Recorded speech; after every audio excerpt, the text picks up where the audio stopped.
Hi, welcome or welcome back to Books and Bocadillos. My name is Maria Andrea, and this is Thursday Night Poetry. It is Thursday night, and I will be reading poetry, but I'll also be doing something a little different. In today's video, I will start the video by sharing some selections from my favorite poetry collections that I have on my shelf that I own. And these poems are collections either by young poets or for young adults, young people. Um, and so I'll share some of those, like I did in my previous Poetry Thursday reading, in which I shared poetry written for young adults. I'll do the same, but just from different books in my collection.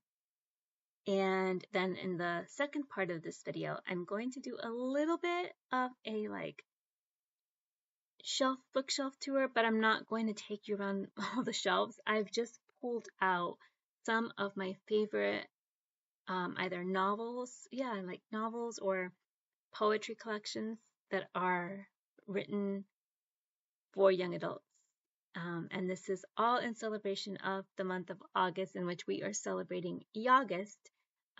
Sui from channel Sui's Book Banter and I are enjoying a month-long celebration of young adult literature, and we just love to share our love for young adult, all things young adult, with you, our friends here on BookTube. So let's start with the poems. The first poetry collection that I want to read from is Poemhood. This collection was published in 2024 by Harper Teen, and I am going to pull it up. I don't own a physical copy of this poetry collection. I have an ebook copy of it. So this collection includes more than 35 acclaimed poets, and it's an anthology, a poetry anthology.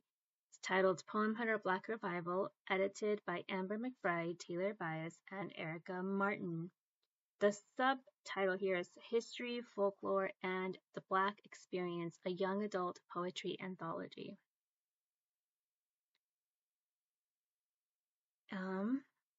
Let me see.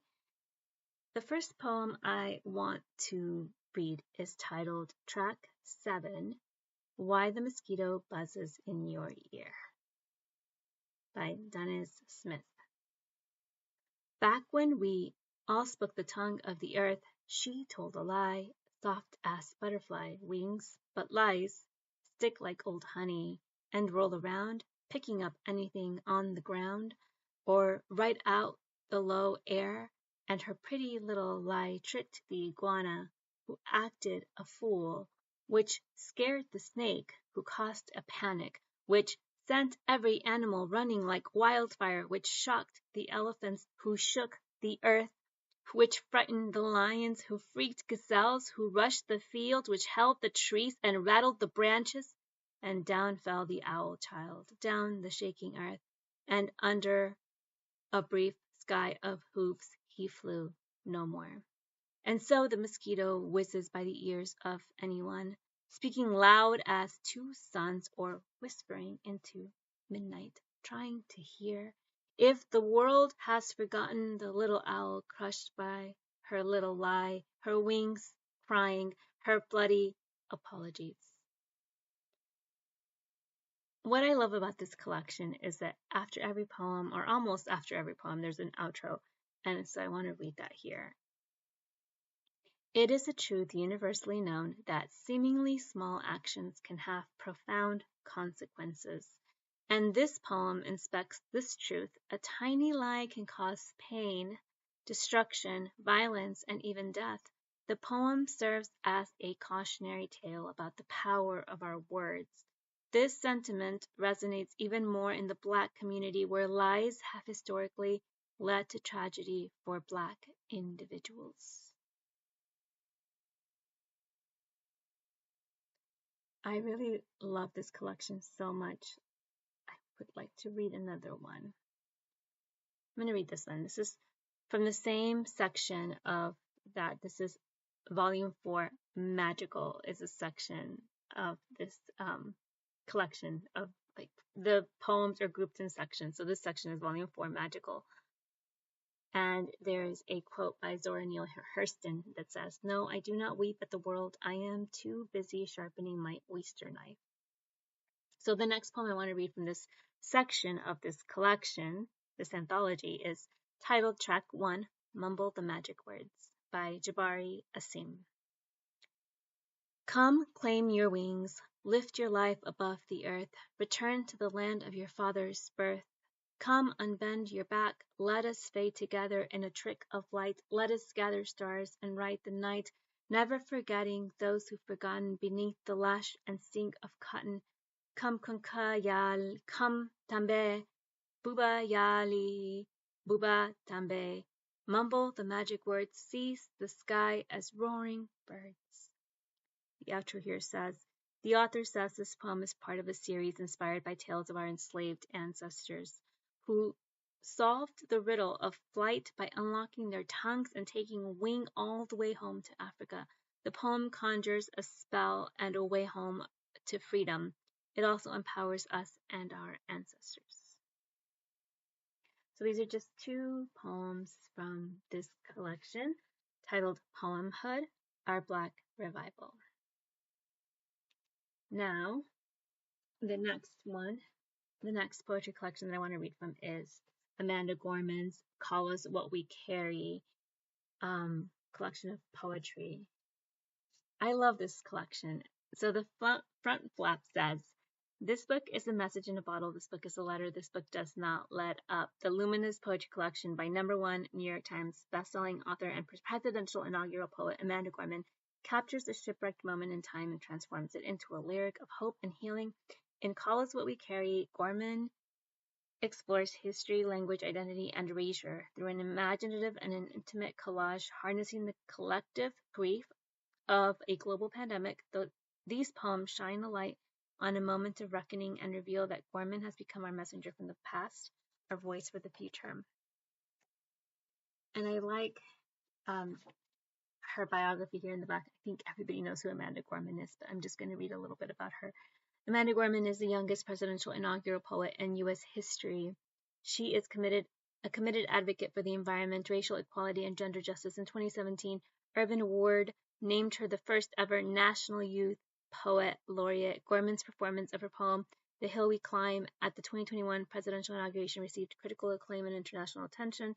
The special edition of her inaugural poem debuted as the #1 on the New York Times, USA Today, and Wall Street Journal bestseller list. She is also the author of the children's picture book, Change Sings. After graduating cum laude from Harvard University, she now lives in her hometown of Los Angeles. And so, because Amanda Gorman was so young when she was the inaugural poet, I just associate her as a relevant voice for young adults.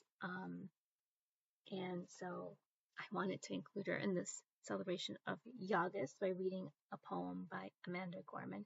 This poem is titled Every Day We Are Learning. Every day we are learning. Every day we are learning how to live with essence, not ease, how to move with haste, never hate, how to leave this pain that is beyond us, behind us, just like a skill or any art. We cannot possess hope without practicing it. It is the most fundamental craft we demand of ourselves.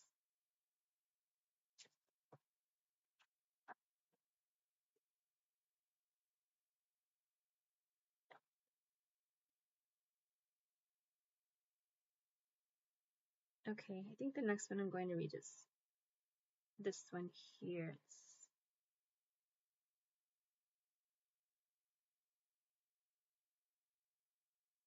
Call Us. Grant us this day, bruising the make of us. At times over half of our bodies are not our own. Our persons made vessel for non-human cells. To them we are a boat of a being, essential, a country, a continent, a planet. A human microbiome is all the writhing forms on and inside this body, drafted under our life. We are not me, we are we. Call us what we carry. The next collection I want to share with you is this one here, Passed Away by Naomi Shihab Nye. She is the Young People's Poet Laureate. and these are poems for our time. A little bit about this collection.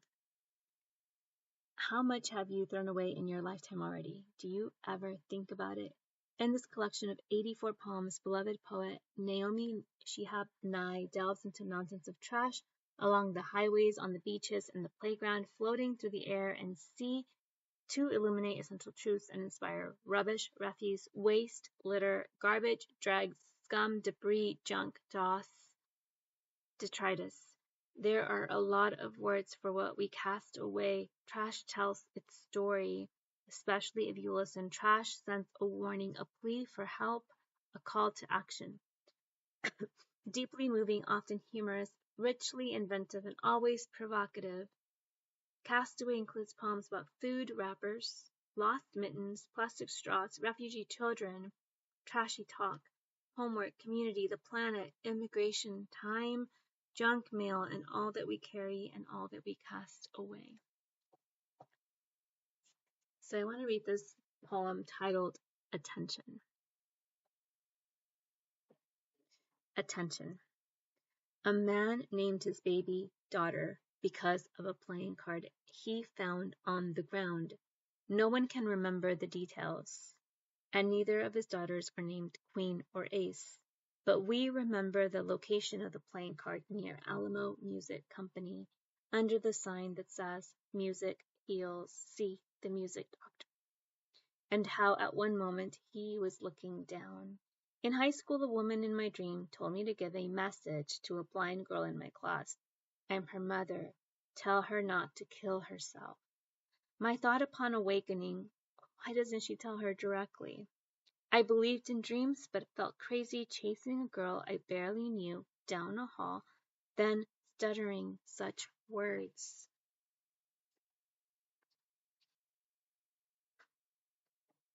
Later, the girl thanked me, saying the message meant more since it came through someone else. It was true, my mother is dead, and that is what I was going to do.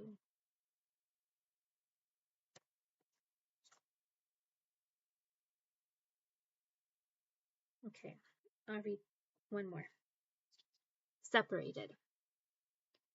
Band-Aid printed with green turtles crumpled by the road at Ingleside on the Bay, Texas. I think I know which little boy lost that. He'll fret when he sees it is missing. A few hundred miles from here, thousands of traumatized kids huddle in cages, abandoned Walmarts, missing their mamas y papas. Who can believe this? Land of the free! What can we know of their stories, tears, the fear their parents carried, what you might have to drop if you were walking across Mexico, or the actual moment someone big seized the child and told the parents to go? How big was the wailing? I cannot believe what people do. Later, could the Border Patrol agent sleep easily? His own kids in the bedroom next to his?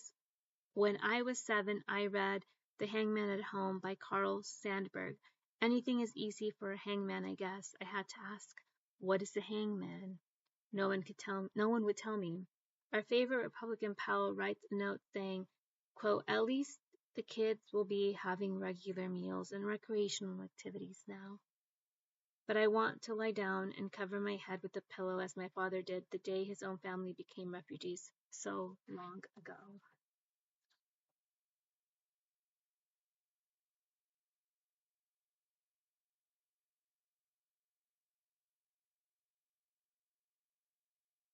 And then there's tiny little poems like this one. I love this one. It's titled Two. Two white buttons not matching in hot white gravel, dreaming of shirts. So those are the poems I want to share for this Thursday night poetry. Now onto a little bit of a bookshelf tour, but kind of just me showing you some of my favorite books in verse. So one that I don't actually own a copy of, but I really, really enjoyed this book when I did read it, is The Poet X by Elizabeth Acevedo. Okay, just off the top of my head, I don't have it in front of me. I'm not going to look it up to read what it is about, but essentially it is a poem about coming of age. I think, is she 15 years old? She's a teenager in New York, thief, and she is grappling. Well, I think one of the most important relationships in that novel and verse is mother-daughter. She's grappling with um, her relationship with her mother and their relationship as a family with the church, and grappling with issues of family and faith and religion and cultural norms and expectations. And it is a really good exploration, a really great story in verse. I highly recommend. The next one, so these here are books that I've collected. This one is newer to my collection, newer to my shelves. It is A Long Way Down by Jason Reynolds. I have not yet read this one, and I probably will be talking more about this collection in a future video. I'll go ahead and read a poem from each of these, wherever I open first. Okay.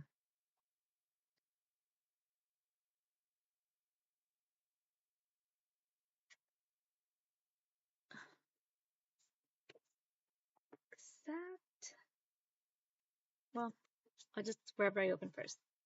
This one is titled His Plan. To sell for one day, Uncle Mark took a corner, pockets full of rocks, to become Roll's future finance, and in an hour had enough money to buy a new camera, but decided to stick at it just through the end of the day. That's all, just through the end of the day.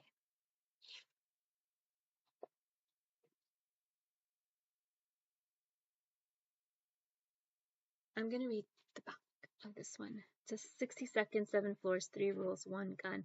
Will's older brother Sean has been shot dead. Will feels a sadness so great he can't explain it, but in his neighborhood there are 3 rules. Number 1, no crying, don't, no matter what. Number 2, snitching, don't, no matter what. Number 3, revenge, do, no matter what. But bullets miss, you can get the wrong guy, and there's always someone else who knows to follow the rules. The next one is I feel like it's a continuation to a book I already love. I've talked about Speak by Laurie Halse Anderson, and this is kind of like the follow-up, I would say. Not necessarily exactly, but it's Shout. It's a true story of a survivor who refused to be silenced by Laurie Halse Anderson. A memoir in poetry by one of our time's most crucial activists for sexual assault survivors.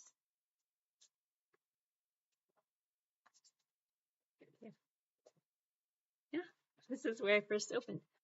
Okay, this one is titled Polyhymnia.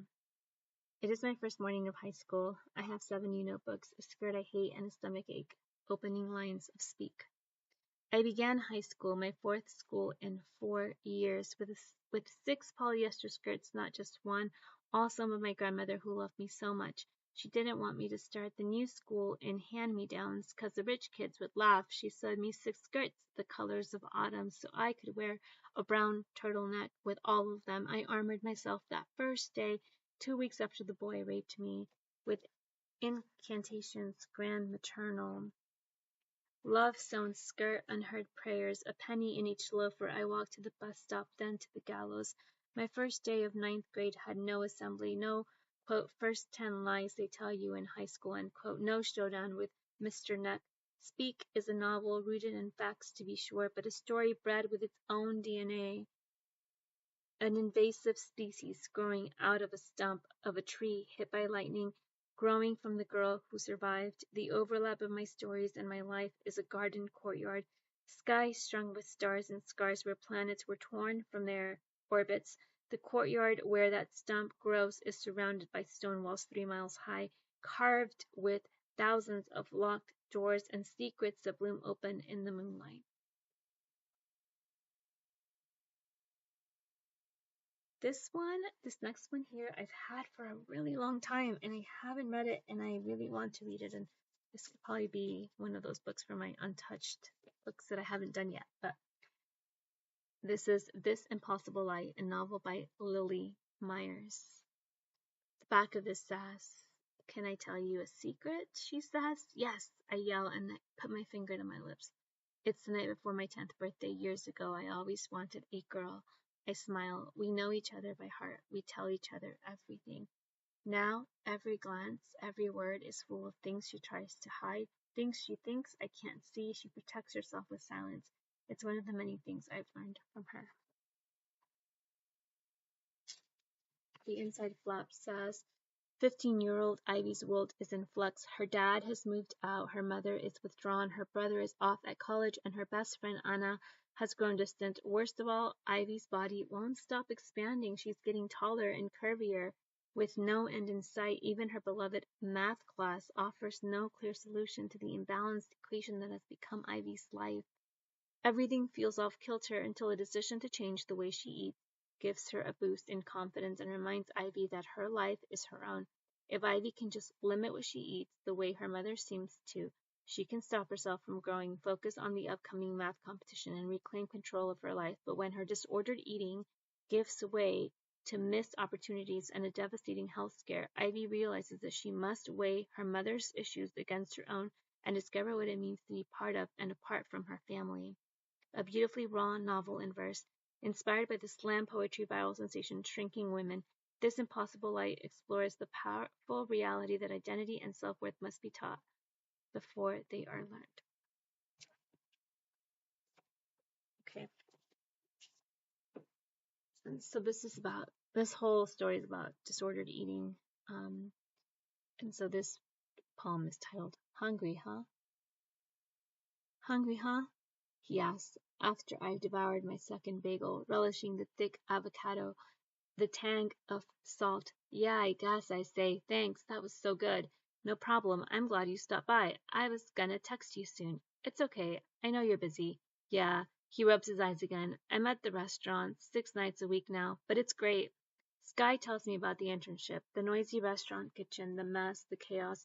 He imitates the head chef, screaming about the carrot julienne's too thin, too thin. I laugh so hard I hiccup when I try to slurp my coffee. So, what's up with you? He asks. Nothing much, I say, licking the cream cheese from my fork. Everything's fine, because here in this warm kitchen with my brother, it really feels that. Okay.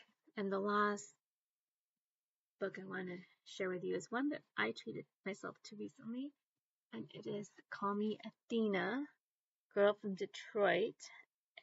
It's blurred by Ruta Sepetys, which is one of my favorite YA authors. And this is a novel in verse by Colby Cedar Smith. The back of this says, this enchanting novel in verse captures one young woman's struggle for independence, equality, and identity as the daughter of Greek and French immigrants in tumultuous 1930s Detroit. 16-year-old Mary lives in a tiny apartment with her mother and father, her older brothers, and her twin sister.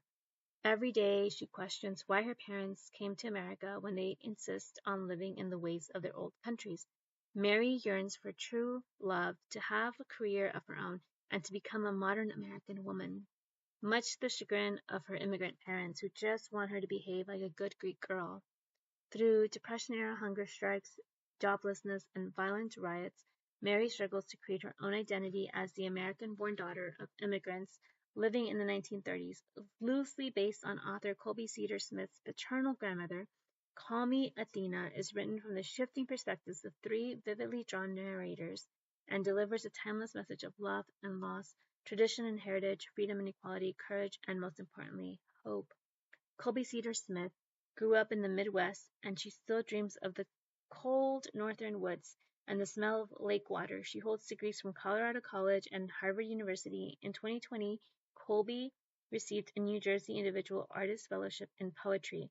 Her poems have been published in Bellevue Literary Review, Harper, Palette, Mid-American Review, Paides, Potomac Review, Saranac Review, and the Iowa Review. Colby lives with her family in New Jersey and teaches creative writing at the Arts Council of Princeton. You can read more about her work. Okay. This one is titled Help! Help! I tuck the child into the basket and begin to run toward the firehouse. I see a woman pushing a pram with a tiny infant tucked warm inside. Please, this baby is starving. She looks at me like I'm a vermin, like I am vermin. What am I supposed to do about it? She walks on. Please, help! She'll die! I look around the square for another adult. My desperation growing, I feel someone pull me from behind. I turn and see a young woman dressed in clean clothes. Her blonde hair, a glowing lantern against the gray stones. I have an infant at home. She takes a child from me. I can help you. She sits on a stoop, shielded from the street behind the low bush. She wraps the blanket around her like a shawl and holds the infant to her. The child latches. I hear famished, frantic gulping. Shh. There. Shh. I look away, overwhelmed with emotion. Someday, I pray, I will grow into the kind of woman who will give everything she can to a child in need. So that was Call Me Athena. And those are the novels in verse that I have on my shelves that are young adult novels. Shout is a memoir in verse. What do you think about these poems, these collections that I've shared today? Do you have any of these on your shelves? Have you read any of them? What is your favorite novel in verse? I would love to hear all about it in the comments. Thank you so much for watching. Hasta la próxima.